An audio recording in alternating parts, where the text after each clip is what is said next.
This event celebrates and explores various cultures and ethnic backgrounds that are within the LGBTQ community and recognizes their challenges as well as celebrating their achievements and successes. Poison Waters first appeared in Portland in 1988, so I can't do math. Since then, Poison has worked and volunteered with countless nonprofit groups in our community and has twice been invited to speak at the Portland City Hall. And now we welcome Poison Waters. Oh my gosh. So first of all, thank you for coming out. And thank you. I didn't even know that Leo, where'd Leo go? Oh, I thought he cut. Hey, Leo, remember me? I guess Leo and I had a date about 5 years ago at this same event. Not really a date, but I spoke, was it 5 years ago? 7 years ago? So I don't know, it was a long time ago. So it's super duper fun, and I am so glad to be back in Monmouth, and it's as far as I recall. Yeah, it's far away from Portland. Are any of you from Portland? Oh, can I get a ride back? No, I'm totally just kidding. No, I'm here with my partner Jefferson. He was so sweet to leave work early. Yeah, he wanted to leave work early. He didn't even care. So we came here, and it's wonderful, and it was pouring down rainy daytime, and then we came here and it was sunny and nice, and then it was pitch black. So I feel like I've been driving for 4 days. And so I'm sorry if I'm a little wrinkled or disheveled, but I'm so excited to get to be in a room that is so multicultural. In a lot of the places that I'm invited to speak and perform in Portland, it's not the case, as you can imagine. So I get to do a lot of really great things, like with really, I call them rich white people. And I don't mean it in a mean way, but I mean, that's a lot of what's going on in the world these days. So to be in this room with so many wonderful colors, first of all, it's usually I'm like the raisin in the rice patch. Okay, when I go to these events, I'm like the one black chick at the opera. So I'm so glad to be here. My mother is Native American and Mexican, and she's from Santa Fe, New Mexico. My father is black, African American from Santa Monica, California. And so I'm one of those that came here from somewhere else. And I came here in 1979, and when I moved to Portland, now this is what's going to sound really bizarre. Portland is the blackest city I've lived in. Ouch, I know, right? So then I know, and I thought, wow. When I first went to the school, I was like, oh my gosh, there's so many black people, and I'm going to be friends with them. And we were friends, but I was like, and everybody's like, there's no black people in Portland. What are you talking about? And then now that I've traveled many, many, many places, I realize that. But that's how sheltered I was culturally coming to Portland in 1979 with my family. So let me just give you a little bit of background. This is what's going on in my head. So I say I'm the middle child, but there were 4 of us. So, do the math. So my mother and father divorced when I was very, very young, so I didn't have that influence of the black side of my family. And so I was with the Latino and Native American side of my family, which I loved, of course, but my mother quickly married a Caucasian man in his family, which is great, too. So then it was my sister and I. My sister's 1 year older than I. So, she's the girl. The girls are always the girls. Then there's me. And then my 2 little brothers that my mom had with my stepfather. So I felt like there was 2 lighter boys that were the sons of the man who raised me, and then my sister. Well, the sister's always the sister, the girl, right? And then there was me. I felt like I was in the middle. So people always say, how are you in the middle of the 4? That's where I come from back then, right? So I was always like, huh? And now look at me. So anyway, and so that's where that was. And so we're growing up. We grew up. My mother's family was quite large. We've lost many of them now, but so we kind of had that cultural kind of landscape. That's what we were doing. I was like such a rebel, though. We lived in New Mexico for a short amount of time. Went to a bicultural school, bilingual school. I wouldn't learn Spanish. I was like, I'm not learning Spanish. Everybody in my family speaks Spanish except me. I'm like the one, right? Except I can always tell when they're talking about me. But and so my mother and her sister and my grandmother, who's since passed, they would speak it on the phone and they would speak it around us, and I'm just like totally like the odd man out. And a lot of that probably I placed on myself, but when you're growing up, you just kind of think a lot of things. So I knew I was different. My mother, of course, the mothers always know. So my mother always knew I was different. And looking back at my childhood, I knew that she knew, and just by the things that, the way that I felt like the way that she protected me in many situations, sometimes in a way that I didn't feel like I was being protected. I was like, oh, what's your problem? But, she was like, no, I know what you don't know yet. And so you're not going to participate in this, that, or the other thing. And so we just kind of had this relationship, myself and my family, were like, I was odd for many reasons, and then we just went along with it though. We just didn't talk about whatnot. And then after I graduated high school, then my mom and my sister were like, you're gay, right? I'm like, what? Don't say it. And so I always thought, and now this is a silly thing, I always thought that I was the only one. And I always thought that I was unique. Sometimes I feel like I'm like a Dr. Seuss character because I'm black and I'm Mexican and I'm Native American and I'm the middle child of 4 children and I didn't have a father and I like boys. So I was like, what planet did I come from? And when are the people coming back to suck me back into the ship? Because this is so weird. So we just, went through life. And so when my mom and my sister told me that, I was like, oh my God, I am. And I didn't really know what that meant. And I just kind of thought, when you don't have it. Okay, so first of all, let's just back up. I'm old, okay, compared to you guys. I'm not old. I'm only 47. But compared to you guys, I could be like y'all's father. And maybe some of y'all's grandfather if it was getting busy early. But it happens. I watch daytime TV. And so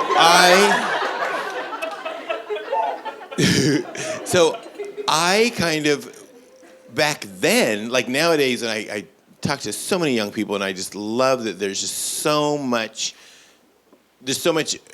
resources out there for, LGBTQ young folks.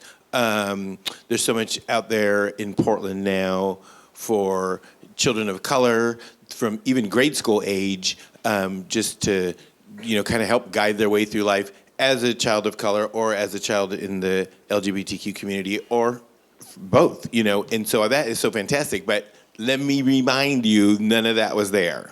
Okay, I didn't even know what that meant. I didn't even know there was not a word for it. There was no RuPaul's Drag Race.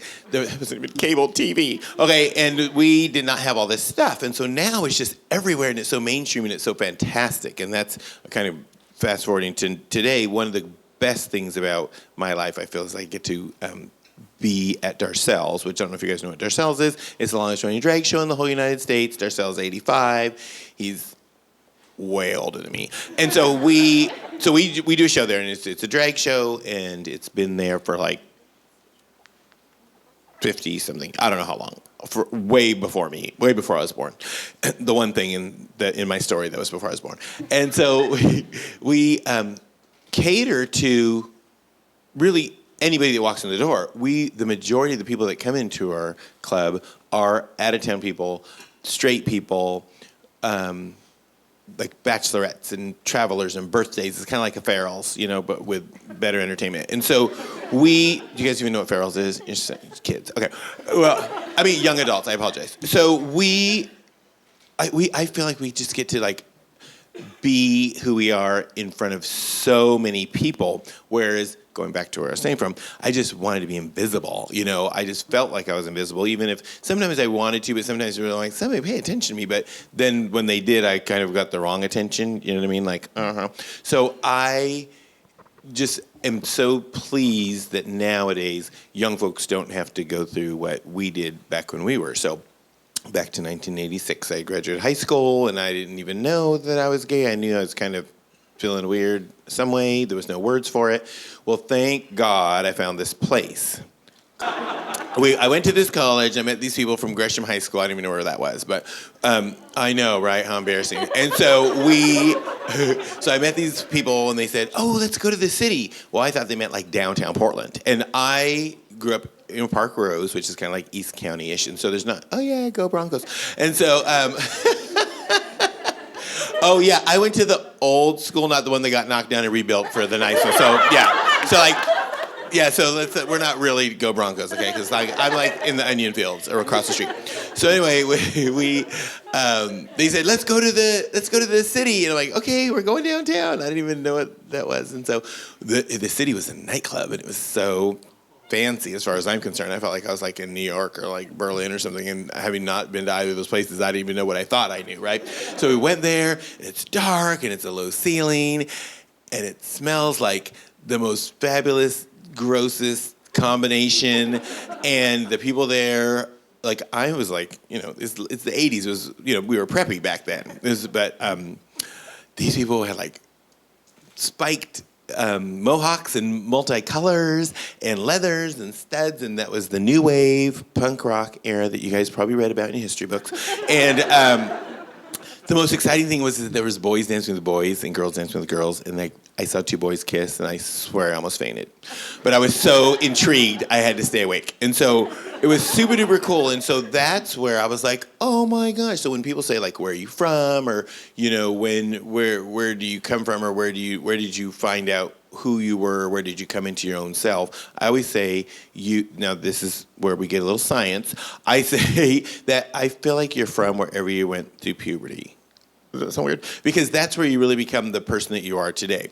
Finding the city nightclub and finding the queer young youth situation that I didn't even know existed, I literally couldn't have imagined it. Even if I saw it in a movie, I wouldn't have believed what I had experienced, what I was seeing, what I was in. It's totally like Alice in Wonderland or Dorothy when she gets into Oz and everything's colorized. You know what I mean? That's where I really saw people of all different colors and all different shapes and sizes and fabulousness, and they were just being them. And I'm like, this is the spaceship I thought I was, I've been sucked back in, finally. I was finally 17 and it had to happen. So I think finding your people, so to speak, is so important, whether it's your blood relatives, whether it's your ancestry, your history, or just the people that share your same ideals and your same values and your same thoughts. But another thing too, and this is kind of, I don't know, it just popped in my head.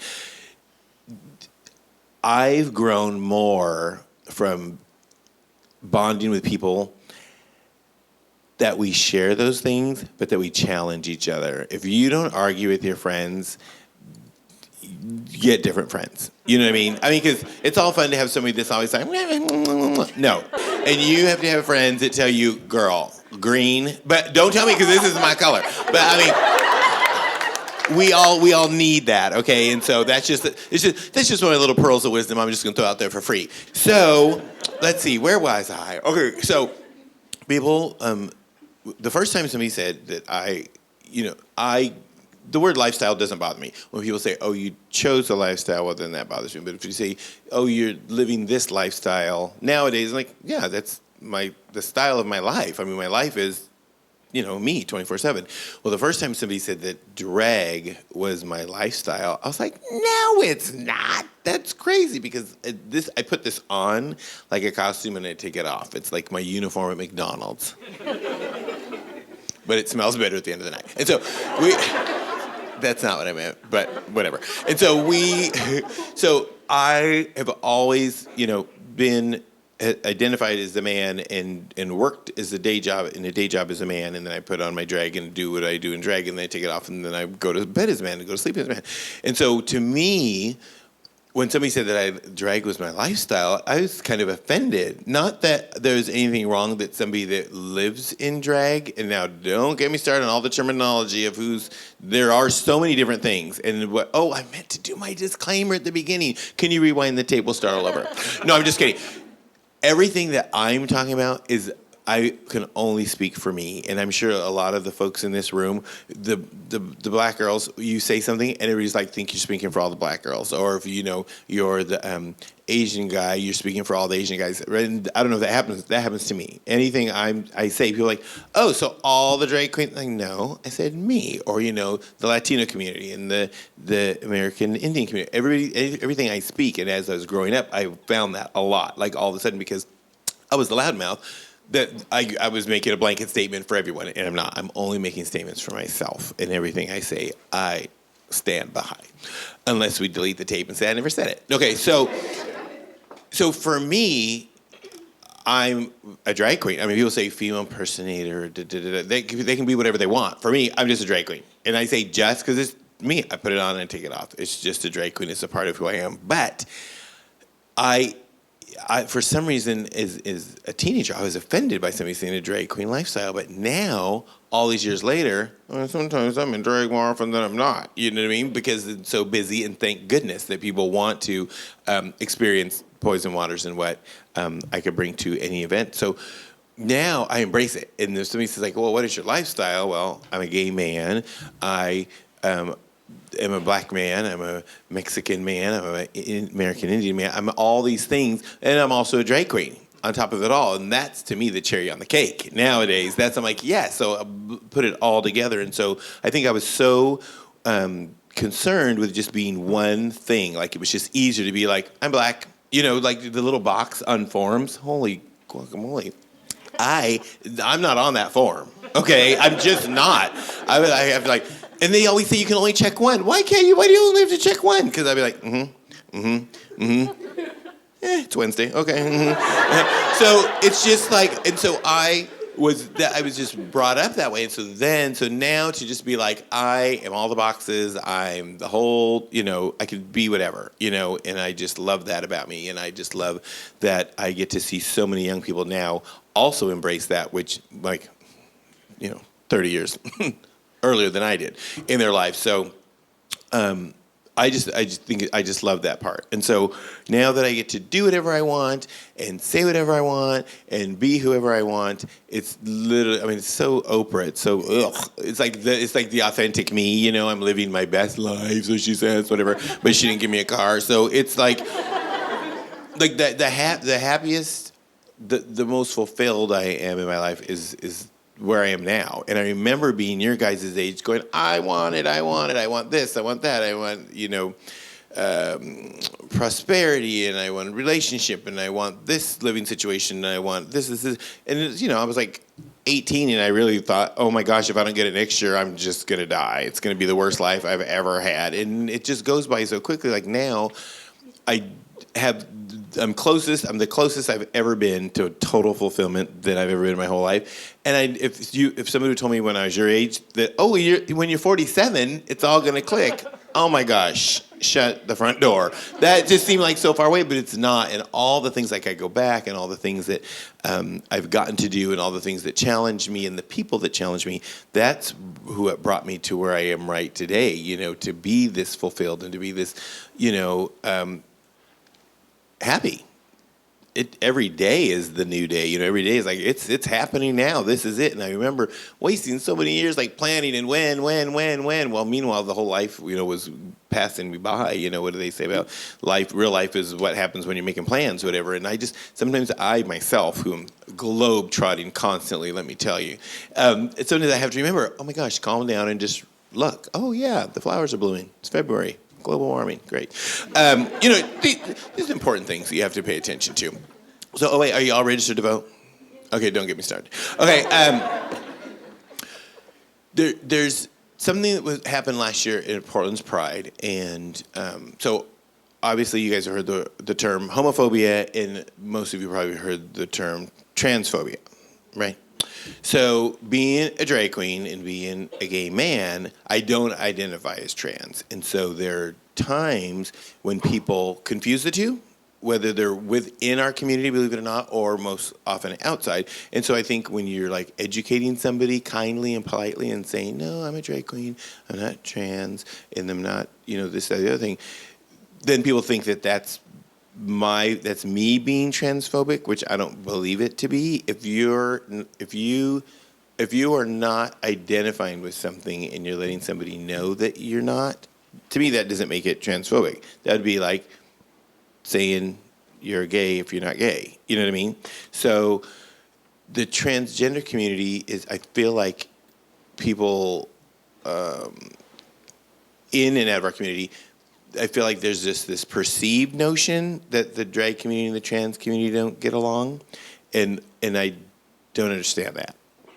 We're two separate groups within the same community, and we're not trying to be what the other is. And so I don't understand why people are frustrated that I won't identify as trans, or I do know why a trans woman would be offended if somebody called her a drag queen. Because she's not a drag queen. There's a difference, right? So this last Pride in Portland, there was a big stink because there was a trans woman and then the drag queens, and they wanted them to be together, and people didn't understand why there should be a separation. And so I always like to just softly point out, without getting, because I'm not trans and I can't speak from the trans community, just softly point out that there are differences. And if you, it's in all things, it's better to ask a polite question than just make a general assumption. And I have to just tell you one other thing too, because people always say to Jefferson and I, when are you getting married? When are you getting married? When are you getting married? When are you getting married? Well, just because you can doesn't mean you should. And so, and I say it all the time, and trust me, I'm in big trouble with all my same-sex partnered friends. But I'm also invited to MC same-sex receptions all the time, and I love it. And they know that that's my stance. It's kind of, a lot of the drag queens are running out to get ordained to be like ministers. Like, oh my God, we're gonna make a fortune. Everybody can get married now. Let's book all these weddings. Like, that doesn't mean it doesn't make sense to me. Like, if all of a sudden they say, you can wear blue shoes, everybody's gonna run and buy blue shoes. Well, no, you just wait till blue shoes are right for you. I don't know, that's all I'm saying. So, anybody that's considering a relationship, whether you're gay, straight, or all in between, don't get married just because you can. Because then I'm gonna have to MC your divorce party, and I charge a lot.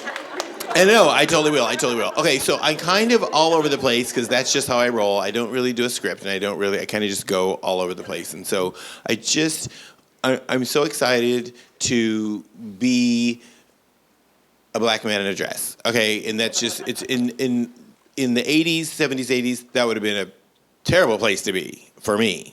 But now it's an exciting place to be, and I encourage any of you that want to be a black man in a dress. Well, if you're black. Because then that brings up a whole nother problem. No, I'm just kidding. We're not even going to go into that. So that's where I am right now. And I started out not in a good place, and I'm ending in a fabulous place. And I'm just so happy that I get to meet people and hear people's stories.